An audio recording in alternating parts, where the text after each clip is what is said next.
Hello everyone. અ, તમને બધાને ખબર જ હશે કે એપ્રિલમાં આપણી પ્રિલિમ્સ યોજાવાની છે એન્ડ અત્યારે જે લાસ્ટ 3 પ્રિલિમ્સ લેવાય છે રાઈટ, જે દિનેશ દાસા સરના સમયમાં લેવાઈ હતી એડવર્ટાઇઝમેન્ટ 30, પછી નલિન ઉપાધ્યાય સરના સમયમાં જે એડવર્ટાઇઝમેન્ટ 20 અને એડવર્ટાઇઝમેન્ટ 47, એ ત્રણેય પ્રિલિમ્સ મેં ક્લિયર કરેલી.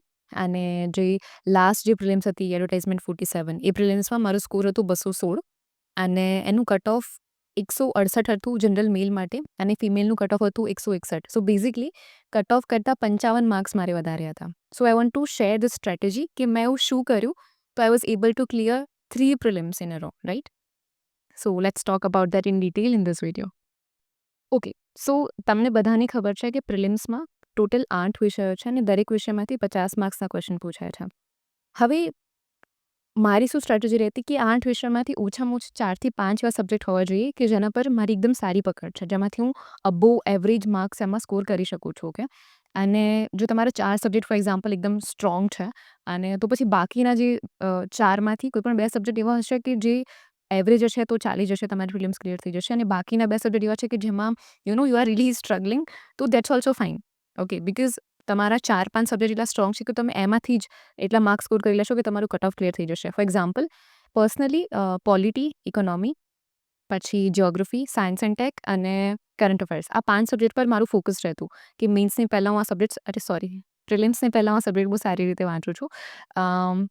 એન્ડ આફ્ટર દેટ મેથ્સ અને હિસ્ટ્રી એવા સબ્જેક્ટ રહેતા કે જેમાં મારું પરફોર્મન્સ એવરેજ રહેતું, બિકોઝ હિસ્ટ્રી થોડું ફેક્ચ્યુઅલ્સ એમાં વધારે છે, તો હું એટલી બધી સારી નથી van it comes two factual details, because મને એવું લાગે છે કે just too much off load on the brain. અને મેથ્સમાં પણ એવું થતું કે હું રિઝનિંગ પર વધારે ફોકસ કરતી કે એમાંથી મારે સારા સ્કોર આવી જાય.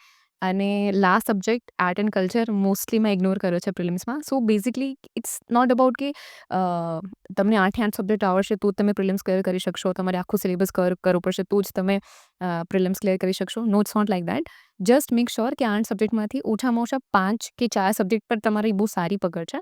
બાકીના જે 4 છે એમાં તમે આ રીતે એવરેજ, બિલો એવરેજ સ્કોર કરીને પણ પ્રિલિમ્સ ક્લિયર કરી શકો છો. Okay, and now you'll ask કે what is average score, what is above average score, below average score શું છે?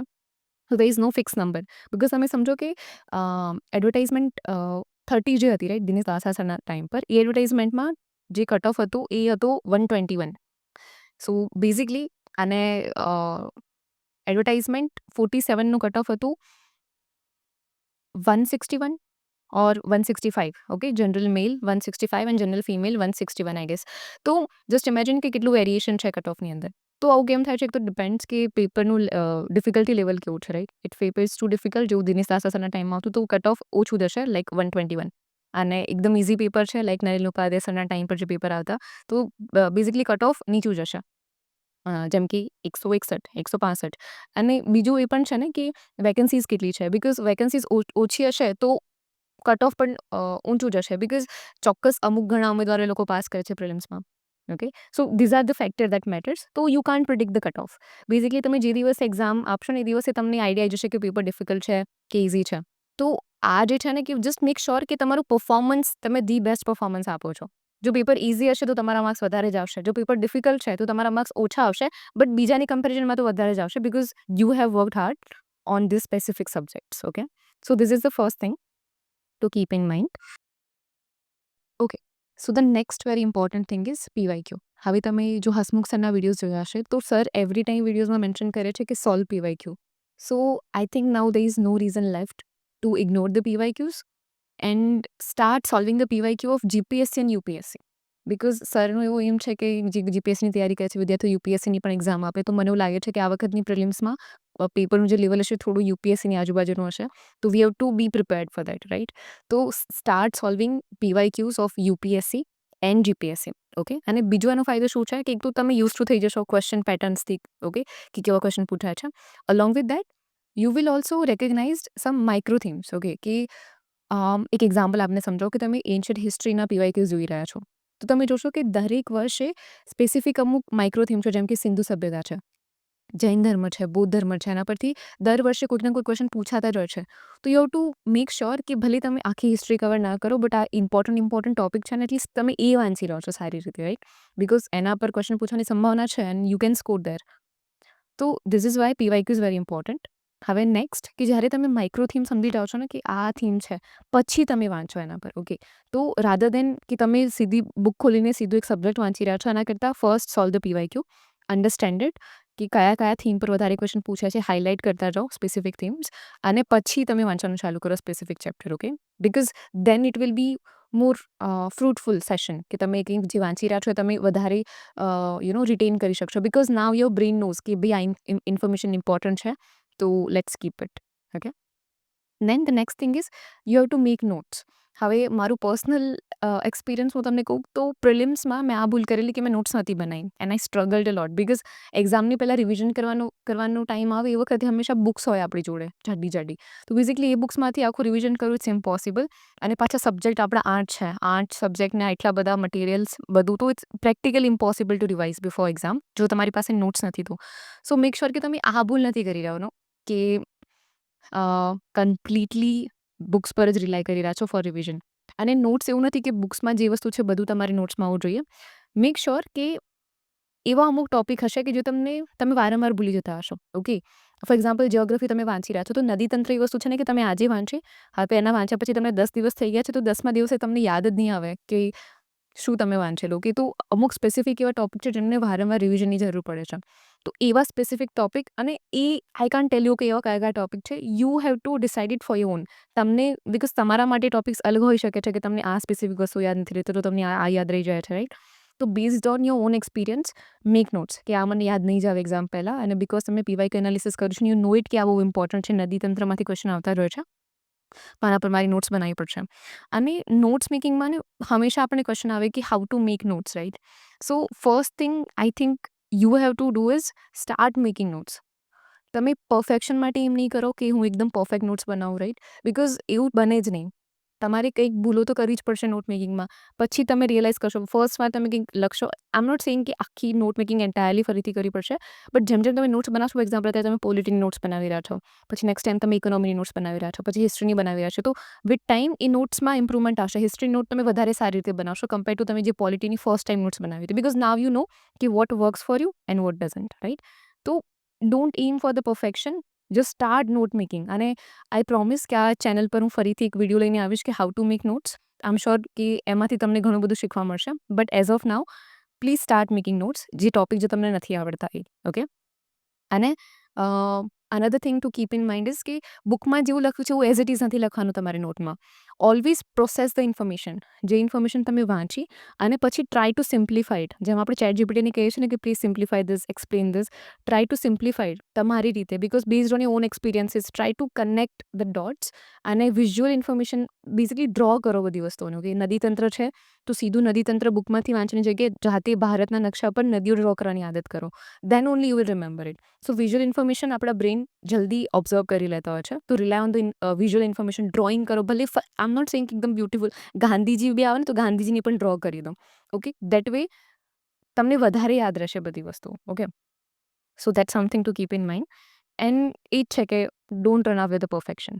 નેક્સ્ટ થિંગ કે જેટલી નોટ્સ તમારી રેડી હશે એટલું રિવિઝન તમને ઇઝીલી તમે કરી શકશો. And revision is very important part of the prelims, and એના વિશે હું તમને આગળ વિડીયોમાં વાત કરીશ. But as of now let's focus on કે તમારી પ્રોસેસ શું હશે. તો first you will solve the PYQs. Okay, you will understand the micro theme. એના પછી તમે શું કરશો, પછી તમે કંઈક વાંચશો, પછી તમે નોટ્સ બનાવશો જે ટોપિક્સ તમને ડિફિકલ્ટ લાગે છે એ. પછી next thing you will revise, કે તમે રિવિઝન કરતા રહો છો. And the last thing is કે ગીવ ફૂલ લેન્થ ટેસ્ટ. હવે what is full length test? કે for example there are 200 MCQs, હે ને, તો એ બધા MCQs પોલિટી પર છે. ઓકે, તો પોલિટી તમે વાંચો, તો હવે ફૂલ લેન્થ ટેસ્ટ આપો કે પોલિટીના 200 MCQs તમે સોલ્વ કરી રહ્યા છો. દેટ વે યુ વિલ નો કે ભલે તમે કટોકટી વાંચ્યું છે, રાઈટ, તમને આવડે છે, but still you are making some mistake when it comes to કે આ એક્ઝેક્ટલી આ પ્રોવિઝન કયા આર્ટિકલમાં છે, આ તેવું બધું. દેન યુ વિલ રિયલાઇઝ કે હજુ મારે આ ચેપ્ટર જે છે ઇમરજન્સી કટોકટીવાળું, એને હજુ એક ઓર વાંચવાની જરૂર છે. એન્ડ સેકન્ડ થિંગ ઇઝ કે તમે ઇન્ફોર્મેશન કન્ઝ્યુમ તો કરી લીધી છે, પણ હવે તમારે એને યુઝ પણ કરવી પડશે, right, because in practical way exam હોલમાં તો તમે એને યુઝ કરી રહ્યા છો. So make sure that you are doing it at home.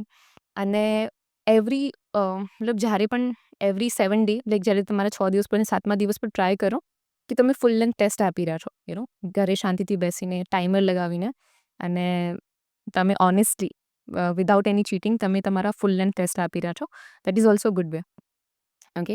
And the thing is કે જેટલા તમે એમસીક્યુઝ વધારે સોલ્વ કરશો ને એટલા તમારા ઇન્ટ્યુશન છે ને એટલા સ્ટ્રોંગ થશે. બેઝિકલી ઘણીવાર તમને શું લાગે છે કે મારે પ્રિલિમ્સમાં જે 216 માર્ક્સ આવ્યા છે તો મને એ બધા ક્વેશ્ચન્સ આવડતા હશે, એવું નહોતું, રાઈટ? એવા ઘણા ક્વેશ્ચન્સ હતા કે જે મને નહોતા આવડતા, but still I took the risk કે આમાં કદાચ આ હોઈ શકે છે, બિકોઝ બેઝડ ઓન મેં આ વાંચ્યું તો લોજિકલી તમે કોઈક આન્સર ડિરાઈવ કરશો કે આ આવી શકે છે, you will fill the bubble અને ઇવેન્ચ્યુઅલી તમારો આન્સર સાચો હશે. તો એ હવામાં નહીં થાય, રાઈટ? એના માટે તમારે પ્રેક્ટિસ કરવી પડશે અને જે બેઝિક જે ઇન્ફોર્મેશન છે ને જે સબ્જેક્ટની એ તમારી પાસે હોવી જોઈએ. Then you can make smart guesses, right? And another important thing is કે આ જે સ્પેસિફિક સબ્જેક્ટ છે ને, history, art and culture and geography, આ એવા સબ્જેક્ટ છે ને કે આના પર તમે જેટલી નોટ્સ બનાવશો એટલી તમારા મેન્સમાં પણ ઇવેન્ચ્યુઅલી નોટ્સ કામ આવશે. આઈ ટેલ યુ વાય. બિકોઝ આ એવા સબ્જેક્ટ છે કે જેમાં ફેક્ચ્યુઅલ ઇન્ફોર્મેશન પ્રિલિમ્સમાં વધારે પૂછાતી હોય છે. તો જો તમે ઓનલી પ્રિલિમ્સ ઓરિએન્ટેડ નોટ્સ બનાવશો તો બેઝિકલી તમારે નોટ્સમાં એટલું ફેક્ચ્યુઅલ ડિટેલ હશે. બટ જો તમે મેન્સ પર્સપેક્ટિવથી પણ નોટ્સ બનાવશો જોડે તો શું થશે કે એક તમને ઢાંચો મળી જશે અને એના પર તમે પછી ફેક્ચ્યુઅલ ડિટેલ્સ એડ ઓન કરી શકો છો. તો એ તમને એટલી ડિફિકલ્ટ નહીં લાગે યાદ રાખવી. એન્ડ ઇવેન્ચ્યુઅલી જ્યારે તમારી પ્રિલિમ્સ ક્લિયર થઈ જશે તો at least 3 subject history, art and culture and geography, આ 3 સબ્જેક્ટ તો તમારા ક્લિયર હશે કે you have the notes ready. તો પછી તમે બીજા સબ્જેક્ટ પર ફોકસ પણ કરી શકો છો after April. Okay, so think in that manner. Next thing is કે હવે ઇન્ડિવિજ્યુઅલી સબ્જેક્ટ વિશે વાત કરીએ આપણે કે કયા સબ્જેક્ટ માટે કઈ સ્ટ્રેટેજી હોવી જોઈએ. તો મેં તમને વાત કરી કે art and culture, polity and જ્યોગ્રાફીમાં ગો વિથ ધીસ માઇન્ડસેટ કે મારી મેન્સમાં પણ કામ આવી રીતે નોટ્સ બનાવવાની છે. ઓનલી ફેક્ચ્યુઅલ નોટ્સ નહીં બનાવતા, બિકોઝ પ્રિલિમ્સ પાસ થઈ જશે પછી પાછી નોટ્સ ઇરરિલેવન્ટ થઈ જશે અને મેન્સ માટે પાછી અલગથી બનાવવી પડશે. તો બે વાર તમારે મહેનત કરવી પડશે. Okay. Another thing is geography. હવે જ્યોગ્રાફી માટે ગો વિથ એનસીઆરટી ફર્સ્ટ. અને જો તમે ગુજરાતી મીડિયમના વિદ્યાર્થી છો તો હિન્દી એનસીઆરટીઝ વાંચો. ઓકે. અને તમને પહેલાં થોડું ડિફિકલ્ટ લાગશે જ્યારે તમે હિન્દી વાંચી રહ્યા છો, બટ ટ્રસ્ટ મી થોડા દિવસ તમને એવું લાગશે, but then you will get eventually use to it. Because મને એમ થાય છે કે કાશ મને કોઈ એવું કહેવાવાળું મળ્યું હોત કે I can read in Hindi. Because મેં જ્યારે હિન્દી ટ્રાય કર્યું તો મને હિન્દી બહુ ડિફિકલ્ટ લાગ્યું કે મને કંઈ ખબર જ નથી પડતી હિન્દીમાં, રાઈટ? તો I then went for English resources. But હિન્દીમાં અવેલેબલ છે અને તમે સારી રીતે, because eventually it's all about કે તમે કઈ ભાષામાં સારી રીતે સમજો છો. જો તમે ગુજરાતી માતૃભાષામાં સારી રીતે સમજો છો તો તમે હિન્દીમાં પણ સારી રીતે સમજી શકશો, બિકોઝ એનું જે સ્ટ્રક્ચર છે ને, સેન્ટેન્સીસ, એ બધું સેમ જ છે. It's not that different. તો eventually will get used to it. તો હિન્દીમાં વાંચો એનસીઆરટી અને તમને યુટ્યુબ પર બહુ બધા વિડીયોઝ બની જશે જેમાં એ લોકોએ બહુ સારી રીતે એક્સપ્લેન કર્યું છે વિથ એનિમેશન. તો એ વિડીયોઝ જુઓ. તો જ્યોગ્રાફી તમે એ રીતે વાંચો. ઓકે. અને જ્યોગ્રાફીમાં ખાસ કરીને મેપ્સ યુઝ કરો. Okay, don't ignore maps, because જેટલું વિઝ્યુઅલી તમે કોઈ ઇન્ફોર્મેશન યાદ રાખશો એટલી વધારે લાંબા સમય સુધી તમને યાદ રહેશે.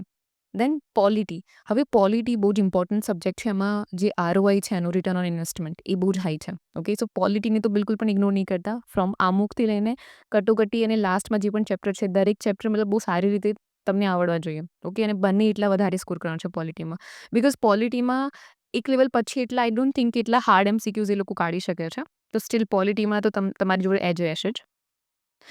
દેન science and tech, again NCERTs follow કરો, because Hasmukh sir clearly mention કરે છે એમના વિડીયોમાં કે એનસીઆરટી વાંચો તમે. તો વી નો કે એ લોકોના જે પેપર્સ જે કાઢશે ક્વેશ્ચન બેઝિકલી એનસીઆરટીમાંથી વધારે આવશે.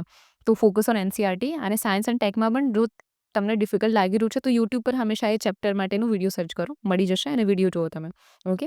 સાયન્સ એન્ડ ટેકમાં કરંટ અફેર્સનું એંગલ તમારે એડ કરવું પડશે, because current affairs based question વધારે પૂછાતા હોય છે સાયન્સ એન્ડ ટેકમાં. તો મેક શ્યોર કે તમે એ પણ કવર કરી રહ્યા છો. ઓકે. એન્ડ અમુક સ્પેસિફિક ટોપિક છે જેના પર અગેન આરઓઆઈ બહુ હાઈ છે, જેમ કે સ્પેસ છે. ઇસરો પર વારંવાર દર સાલ પ્રિલિમ્સમાં કંઈ ના કંઈ ઇસરો પર ક્વેશ્ચન હોય છે, કંઈ ના કંઈ ડીઆરડીઓ પર ક્વેશ્ચન હોય છે. તો મેક શ્યોર કે તમે એ બધા એટલીસ્ટ સાયન્સ એન્ડ ટેક આખું કવર નથી કરી શકતા તો એટલીસ્ટ આ બધા જે હાઈ પ્રોફાઇલ ટોપિક છે ને એ તમે એટલીસ્ટ કવર કરો છો. ઓકે. ઇકોનોમીની અંદર મેક શ્યોર કે તમે ગોખણપટ્ટી પર રિલાય નથી કરતા, બટ કોન્સેપ્ચ્યુઅલ ક્લેરિટી ડેવલપ કરી રહ્યા છો. બિકોઝ તમે જો ગોખણપટ્ટી કરશો ને તો તમે આજે 2 દિવસ તમને 2-3 દિવસ એ બધું યાદ રહી જશે, but eventually you will forget. પણ જો તમે કન્સેપ્ચ્યુઅલ ક્લેરિટી ડેવલપ કરી છે, તમને 1 વર્ષ પછી પણ એ ટોપિક પર કોઈ ક્વેશ્ચન આવશે ને તો તમે સોલ્વ કરી લેશો. ઓકે. સો અને જેટલી કોન્સેપ્ચ્યુઅલ ક્લેરિટી હશે એટલું મેન્સમાં પણ તમને કામ આવશે. સો મેક શ્યોર કે તમે આ રીતેનું સ્ટ્રેટેજી ફોલો કરી રહ્યા છો દરેક સબ્જેક્ટ વાઇઝ. લાસ્ટમાં તમે જો અત્યારે હાલ કાઉન્ટડાઉન કરી રહ્યા હો કે હવે પ્રિલિમ્સમાં 80 દિવસ બાકી છે, 60 દિવસ બાકી છે, 50 દિવસ બાકી છે. તો જો આ તમારી ફર્સ્ટ પ્રિલિમ્સ છે ને, તો I can totally understand that you will feel એન્શિયસ. તમને ડર લાગશે કે પ્રિલિમ્સ હવે નજીક આવી રહી છે. જેમ દિવસો નજીક જેમ તમે પ્રિલિમ્સની નજીક જશો ને, એમ તમારી એન્ઝાયટી વધતી જશે. મારી સાથે એવું થતું કે મેં જ્યારે ફર્સ્ટ પ્રિલિમ્સ આપીને ત્યારે હું બહુ એન્શિયસ થઈ ગયેલી પ્રિલિમ્સના પહેલાં કે પ્રિલિમ્સ આવી ગઈ છે. અને એ વખતે એ જ માઇન્ડસેટ કે 8 સબ્જેક્ટ છે, આ ટોપિક બાકી છે, પેલો સબ્જેક્ટ નથી કર્યો, શું થશે પ્રિલિમ્સમાં. આવા બધા ડાઉટ સાથે તમે જાણો તો તમે એકદમ એન્શિયસ થઈ જાઓ અને તમે એક્ઝામમાં પછી સારું પરફોર્મ નહીં કરી શકો. અને એક્ઝામમાં પરફોર્મ તો નહીં કરી શકો, બટ ઇવન બિફોર એક્ઝામ જ્યારે તમે જેમ નજીક, ફોર એક્ઝામ્પલ હવે 1 જ વીક બાકી છે, તો તમને વાંચવાનું મન જ નહીં થાય. તમારું બ્રેઇન ગિવ અપ કરી દેશે કે this is too stressful and I can not do it. તો ઇવેન્ચ્યુઅલી તમે શું કરશો કે અવોઇડ કરશો. મારી જોડે એવું થતું કે એક્ઝામના 3 દિવસ પહેલાં તો આપણે શું કરીએ, રિવિઝન કરીએ, રાઈટ? બહુ બધું વાંચીએ. હું વાંચી જ ના શકતી. તો પ્લીઝ, જો તમે અહીંયા ફર્સ્ટ મીન્સ છે, તો આ કાઉન્ટડાઉનને એસોસિએટ નહીં કરો એન્ઝાયટી જોડે. there is one beautiful book, it's The Gap and Gain. એમાં એ લોકોએ માઇન્ડસેટની વાત કરી છે કે તમારો માઇન્ડસેટ કેવું હોવું જોઈએ. સી, ધ ગેપ માઇન્ડસેટવાળા લોકો હશે ને, જેમનું ગેપ માઇન્ડસેટ છે, એ લોકો શું જોશે કે હવે ખાલી 10 દિવસ બાકી છે પ્રિલિમ્સના અને મારે આટલું બધું કરવાનું બાકી છે. તો એ ગેપ જોઈ રહ્યા છે કે શું ગેપ છે, ઓકે. અને જે લોકો જોડે ગેઇન માઇન્ડસેટ છે ને, એ લોકો શું જોશે કે હું લાસ્ટ 4 મહિનાથી વાંચી રહ્યું છું પ્રિલિમ્સ માટે, અથવા તો વાંચી રહી છું પ્રિલિમ્સ માટે, અને મેં આટલું બધું કવર કર્યું છે અને હવે આ 10 દિવસમાં મારે આટલું કવર કરવાનું છે. તો બેઝિકલી એમનું ફોકસ મેઇન શેમાં છે? ગેઇન પર, કે એમને આ 4 મહિનામાં શું વાંચ્યું છે. સો પ્લીઝ તમે એની પર ફોકસ કરો. તમારા માઇન્ડસેટ બહુ ઇમ્પોર્ટન્ટ છે. બિકોઝ એકવાર જો તમે ટેવાઈ જશો ને કે કાઉન્ટડાઉનને તમે આ રીતે એસોસિએટ કરશો કે જેમ દિવસો ઘટે છે એમ તમારી એન્ઝાયટી વધતી જાય છે, તો શું થશે કે ઇવન તમે એકદમ પ્રિપેર્ડ હશો ને કે તમે બહુ જ સારી રીતે પરફોર્મ કરશો, છતાં પણ એક્ઝામની પહેલાં તમે એન્શિયસ થઈ જશો. બિકોઝ ફોર એક્ઝામ્પલ, આ જે પ્રિલિમ્સ હતી જેમાં મારો 216 સ્કોર છે, દેટ્સ અમેઝિંગ સ્કોર, રાઈટ? અને એની આગળ મેં 2 પ્રિલિમ્સ ક્લિયર કરેલી છે. તો એટલીસ્ટ મને તો સેલ્ફ ડાઉટ ના આવવા જોઈએ, રાઈટ, કે પ્રિલિમ્સ હું પાસ કરી લઈશ. But still I was very એન્શિયસ જ્યારે આ 47 વાળી મેં પ્રિલિમ્સ આપેલી. બિકોઝ મારા માટે કાઉન્ટડાઉન જ્યારે ચાલે ને કે હવે 7 દિવસ બાકી છે, હવે 5 દિવસ બાકી છે, તો જસ્ટ કે ઇટ્સ એસોસિએટેડ કે હવે કાઉન્ટડાઉન આવી ગયું એટલે હવે તમારું બ્રેઇન બેઝિકલી કે પેનિક મોડમાં આવી જશે. તો આ ભૂલ મેં કરેલી, બટ પ્લીઝ મેક શ્યોર કે તમે આ ભૂલ નથી કરતા. બિકોઝ યુ વિલ રિયલાઇઝ કે you don't need to know everything. તમારે બધું નથી વાંચવાનું. જેટલું વાંચ્યું છે એટલું ઇનફ છે. એ ખુદને વારંવાર રિમાઇન્ડ કરાવો કે મેં જેટલું વાંચ્યું છે એટલું ઇનફ છે, મેં જેટલું વાંચ્યું છે એટલું ઇનફ છે. એન્ડ એકદમ કામ માઇન્ડસેટ સાથે જવાનું છે તમારે એક્ઝામ આપવા, ઓકે. એન્ડ લાસ્ટમાં લેટ્સ ટોક અબાઉટ રૂટીન, કે તમારું રૂટીન કેવું હોવું જોઈએ, ઓકે. તો સામાન્ય રીતે ક્વેશ્ચન આવે આપણને કે કેટલા કલાક વાંચવું જોઈએ. સો મેક શ્યોર કે તમે કલાકો પાછળ નથી ભાગતા કે મારે 10 કલાક વાંચવાનું છે, 12 કલાક વાંચવાનું છે, because it's not productive. You have to ensure કે તમે જેટલા કલાક વાંચો છો એ બેઝિકલી તમે સારી રીતે વાંચ્યું છે, કે તમે જે વાંચ્યું છે તમને યાદ રહે છે. અધરવાઇઝ તમે ફોર એક્ઝામ્પલ 10 કલાકનો તમારો ગોલ છે અને તમે 8 કલાક વાંચ્યું, તો be eventually at the end of the day તમે ખુશ નહીં હો, સેટિસ્ફાઈડ નહીં હો. તમને એમ થશે કે યાર મારે 10 કલાક વાંચ્યો તો પણ મેં 8 જ કલાક વાંચ્યું. તો આ કલાકોની ગેમમાં નહીં પડતા, ઓકે. મેક શ્યોર કે તમે પ્રોડક્ટિવલી વાંચો છો. એન્ડ 8 થી 10 કલાક ઇનફ છે આઈ ગેસ, બિકોઝ હવે એપ્રિલમાં પ્રિલિમ્સ છે, તો ઇટ્સ ટાઈમ કે તમે હવે આટલા કલાક આપો. ઓલમોસ્ટ વીકના 6 દિવસ મિનિમમ. સન્ડે તમે ઓફ લઈ શકો છો. મોર્નિંગમાં ટેસ્ટ આપો અને પછી હાફ ડે ઓફ લઈ લો. તો you are your own boss. તમને જ્યારે પણ ઠીક લાગે તમે વચ્ચે ના બ્રેક લેતા રહો, કે બહુ લાંબા પણ નહીં અને એવું પણ નહીં કરો કે બ્રેક એક પણ નથી લેવાનો, કન્ટિન્યુઅસલી વાંચવાનું છે, એ પણ ભૂલ નથી કરવાની, okay. And it's very important કે તમે તમારું ડે પ્લાન કરો છો, ઓકે. કે યુ નો ઇટ કે આજે સવારે હું ઉઠીશ તો મારે શું કરવાનું છે. બિકોઝ જો તમે ડે પ્લાન નહીં કરો ને, તો અડધો તો તમારો સમય એમાં જ જતો રહેશે કે હું શું વાંચું, યુ વિલ ગેટ કન્ફ્યુઝડ. આમાં પછી તમે ગીવ અપ કરી દેશો, આમાં કંટાળો આવશે તો તમે પેલામાં સ્વિચ થઈ જશો. તો ઇટ્સ વેરી ઇમ્પોર્ટન્ટ તમે પ્લાન કરો. એક ટુ ડુ લિસ્ટ હોવું જોઈએ પ્રોપર તમારી સાથે. સી, અત્યારે હાલ 2025 ચાલે છે. તમે મને અત્યારે હાલ એમ પૂછો ને કે લાસ્ટ યર જાન્યુઆરીમાં હું શું વાંચ્યું, તો મારી પાસે એનો પણ ડેટા છે available. Because I used to note it down everything કે I used to note down everything કે આજે મેં પોલિટીમાં આ ટોપિક વાંચ્યો, આજે મેં ઇકોનોમીમાં આ ટોપિક વાંચ્યું, like that. It's very important કે તમારી જોડે ડેટા હોય. બિકોઝ તમે જ્યારે રિવિઝન કરશો, રાઈટ, કે રોજ સવારે તમારે રિવિઝન કરવાનું છે, રાઈટ, તો તમને ખબર હોવી જોઈએ કે તમે કાલે શું વાંચ્યું છે, તો એ રીતે તમે રિવાઇઝ કરશો. વીકના એન્ડમાં તમે રિવિઝન કરી રહ્યા છો, તો તમને ખબર હોવું જોઈએ કે આ વીકમાં તમે શું વાંચ્યું છે, એના બેઝ પર તમે રિવાઇઝ કરશો. તો it's very important. Documented, okay. Data collect કરો તમે જે પણ વાંચી રહ્યા છો એનો. એન્ડ ઇટ્સ વેરી ઇમ્પોર્ટન્ટ કે તમે ટાઈમર યુઝ કરો છો, કે આ મારું ટાઈમર છે. હું તમને ડિસ્ક્રિપ્શન બોક્સમાં આની લિંક આપી દઈશ. તો હું આ ટાઈમર લઈને બેસતી હંમેશા, ઓકે, કે મારે ફોર એક્ઝામ્પલ મેં 1 કલાકનું ટાઈમર લગાવ્યું, તો મારે 1 કલાક સુધી વાંચી રહી છું હું ફોકસ કરીને. હું બીજું કંઈ જ નથી કરી રહી, ફોન નથી યુઝ કરી રહી દરમિયાન. સો કીપ અ ટાઈમર, ઓકે. હવે એક દિવસમાં 2 વિષયો તમે વાંચી શકો છો. પહેલાં હું એવું કરતી કે હું આખા દિવસમાં એક જ સબ્જેક્ટ વાંચતી. પછી ધીરે ધીરે આઈ સ્ટાર્ટેડ 2 સબ્જેક્ટ, કારણ કે આખા દિવસમાં એક સબ્જેક્ટ વાંચીને બોર થઈ જવાતું હોય છે કે આખો દિવસ પોલિટી વાંચી રહ્યા છો, આખો દિવસ હિસ્ટ્રી વાંચી રહ્યા છો. તો ટ્રાય કરો કે તમારા માટે જે સબ્જેક્ટ વધારે ડિફિકલ્ટ છે, તો જો તમને લાગે છે તો તમે મોર્નિંગ સેશનમાં વધારે પ્રોડક્ટિવ રહો છો, તો મોર્નિંગમાં એ સબ્જેક્ટ વાંચો. અને જો સાંજે તમને લાગે છે કે તમારી બેટરી લો થઈ ગઈ છે, તો એ સમયે થોડા લાઇટ સબ્જેક્ટ વાંચવાનું રાખો, જે તમને લાગે છે. Okay, it's all depends on you. અને મેક શ્યોર કે રોજ સવારે 1 કલાક જે ફર્સ્ટ 1 hour છે ને, એમાં તમે કંઈ જ નવું નથી વાંચતા, તમે રિવિઝન કરી રહ્યા છો. Because revision is very, very important and trust me, it's very, very important. And જો તમે રિવિઝન નહીં કરો ને, તો ઇવેન્ચ્યુઅલી શું થશે કે તમે બહુ બધું વાંચ્યું છે, તમે પોલિટી કવર કર્યું, ઇકોનોમી કવર કર્યું, but because you are not revising, at the end of the day, after let's say 2 months 3 months તમને કંઈ યાદ જ નહીં આવે. બેઝિકલી તમે વાંચ્યું છે તો બી, એન્ડ પછી તમે ફરીથી વાંચવાનું ચાલુ કરશો, ઇટ વિલ લાઈક કે તમે ઝીરોથી સ્ટાર્ટ કરી રહ્યા છો. તો આ ભૂલ નહીં કરતા. ઓકે, ઓલવેઝ, બિકોઝ આપણને એવું લાગે કે રિવિઝન શું કરવું છે, આ મને યાદ જ છે, કાલે જ વાંચ્યું હતું મેમ, તો આજે હું કંઈક નવી ઇન્ફોર્મેશન વાંચી દઉં. તો આપણે હંમેશા પ્રાયોરિટી નવી ઇન્ફોર્મેશન કન્ઝ્યુમ કરવાને આપતા હોય છે, રાધર દેન રીરીડિંગ ઇટ. અને હવે કે એકવાર રિવિઝન કરી લઈએ, અને મેક શ્યોર કે રિવિઝન તમે પેસિવ ફોર્મમાં નથી કરી રહ્યા કે તમે બુકમાંથી સીધું વાંચી રહ્યા છો.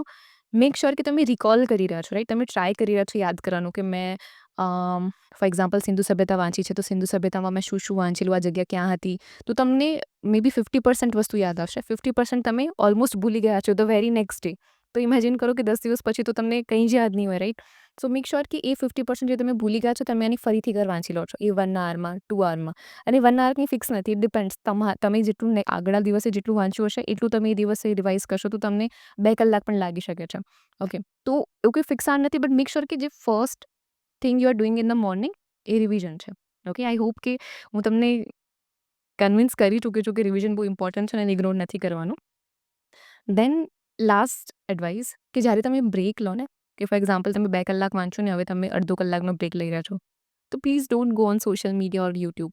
બિકોઝ સી, આપણે ફોર એક્ઝામ્પલ 10 મિનિટનો બ્રેક લીધો, અને વોટ હેપન્સ કે આપણે યુટ્યુબ પર જઈએ, અને પછી યુટ્યુબ પર 30 મિનિટનો કોઈ વિડીયો જોઈ લઈએ, અને પછી આપણને રિગ્રેટ થાય કે મેં 20 મિનિટ વેસ્ટ કરી લીધી એક્સ્ટ્રા, રાઈટ? એક તો પહેલાં રિગ્રેટ આવે વધારે, or what will eventually happen કે the major impact of using mobile in the break time is કે તમે ઝોન આઉટ થઈ જાઓ છો બેઝિકલી. તમે એકદમ પ્રોપર ઝોનમાં છો, તમે ફોકસ કરીને 2 કલાક વાંચ્યું. હવે તમારા બ્રેનને થોડો રેસ્ટ જોઈએ છે, સો દેટ તમે જે ઇન્ફોર્મેશન કન્ઝ્યુમ કરી છે ને, એને પ્રોસેસ કરીને સ્ટોર કરી શકે પ્રોપર વેમાં. બટ તમે શું કરો છો, એને બ્રેક નથી આપતા. You are continuously consuming something. તમે ઇન્સ્ટાગ્રામમાં રીલ્સ જોઈ રહ્યા છો, તો તમે કન્ટિન્યુઅસલી તમારા બ્રેનને કંઈક આપી રહ્યા છો. અને સેકન્ડ પ્રોબ્લેમ ઇઝ કે ડોપામિન ટ્રિગર. તમે ઇન્સ્ટાગ્રામ પર રીલ્સ જોશો, તો તમારું વારંવાર ડોપામિન ટ્રિગર થઈ રહ્યું છે, તો તમને ત્યાં મજા આવી રહી છે. પછી તમે ઇન્સ્ટાગ્રામ બંધ કરીને જ્યારે વાંચવા આવશો ને ફરીથી, તો તમારું મન જ નહીં લાગે વાંચવામાં, because this is boring. Books are boring, right? તો તમારી પ્રોડક્ટિવિટી લો થઈ જશે. તો if you are very serious કે તમારે ક્લાસ 1 ક્લાસ 2 ઓફિસર બનવું જ છે, તો તમારે આ બલિદાન તો આપવું જ પડશે, અને કંઈ મોટું બલિદાન નથી. ઘણા વિદ્યાર્થીઓ, લાઈક આઈ ફીલ લાઈક કે મોસ્ટ ઓફ ધ સ્ટુડન્ટ્સ એવું કરતા જ હોય છે કે એ લોકો ગીવ અપ કરી દે છે. તો સોશિયલ મીડિયાને પરથી બ્રેક લઈ લો, અને જ્યારે પણ તમે બ્રેક લો છો ને, તો મેક શ્યોર કે તમે કોઈની જોડે વાત કરી રહ્યા છો. ઘરે છો તો ફેમિલી મેમ્બર્સ જોડે વાત કરો, લાઇબ્રેરીમાં છો તો ફ્રેન્ડ્સ જોડે વાત કરો, but make sure that you are not consuming any information. તમારે બ્રેનને આરામ આપવો પડશે. ઓકે, અને મેક શ્યોર કે તમે રોજ રાત્રે 8 થી 9 કલાકની ઊંઘ પૂરી કરો છો, because that is also very important. એવું બધું નહીં કરવાનું ચાલુ કરી દેતા કે હું રાત્રે 12 વાગે સૂઈશ ને સવારે 4 વાગે ઉઠીને વાંચવાનું ચાલુ કરી દઈશ, બિકોઝ 4 કલાકની ઊંઘ ઇટ્સ નોટ ઇનફ. અને ઇટ્સ પ્રૂવન કે જો તમે કન્ટિન્યુઅસલી સ્લીપ ડિપ્રાઇવ્ડ રહેશો ને, તો તમારું મેમરી પાવર ઓછો થઈ જતો હોય છે. તો બેઝિકલી ભલે તમે વાંચી રહ્યા છો, તમને એવું લાગી રહ્યું છે કે હું બહુ જ મહેનત કરી રહી છું અથવા કરી રહ્યો છું, સવારે હું 4 વાગે ઉઠીને વાંચું છું, બટ તમને કંઈ યાદ જ નહીં રહે eventually. So it's very important. અને 24 કલાક છે આપણી પાસે, 8 કલાક, 8 થી 9 કલાક, હું તો કહું છું વધારે સૂવો, ઓછું વાંચો. ઓકે, દિવસમાં 9 કલાક સૂઈ જાઓ અને 8 કલાક વાંચો, દેટ્સ ઓલ્સો ફાઇન, બટ ઊંઘને કોમ્પ્રોમાઇઝ નહીં કરતા.